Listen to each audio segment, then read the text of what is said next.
Hello বড় ভাই, কেমন আছো? কেমন আছিস জিগাইতেছস? তুই কই? তোর লেগে যে বাড়িতে সবাই বইয়ের কিছু খবর আছে? বড় ভাই, আজ অফিসের যেই চাপ, মনে হয় রাত 9টার আগে বাড়িতে আসতে পারবো না। কোনো দরকার ফোনে কও। ওরে আমার নাদান ভাইটা, বউয়ের বিচার করতে হইব দেখা তোমার অফিসের ডিউটি বাইরে গেছে গা। দান্দালি করো আমার লগে।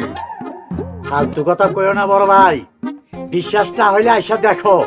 আয়, কত দেরি করবি আয়। দরকার হইলে রাত 9টার পরে বিচার বল। বড় ভাই, নিজে মধ্যে কি এর বিচার? বাদ দাও না বড় ভাই। তুমি যদি 9টার মধ্যে, রাত 9টার মধ্যে বাড়িতে না আস, আমি কিন্তু সকাল সকাল থানায় যাবো। মুক্তা বেগম, তুমি সাক্ষী দেখো। একদম। যাও না, ফোন দিছো কেন?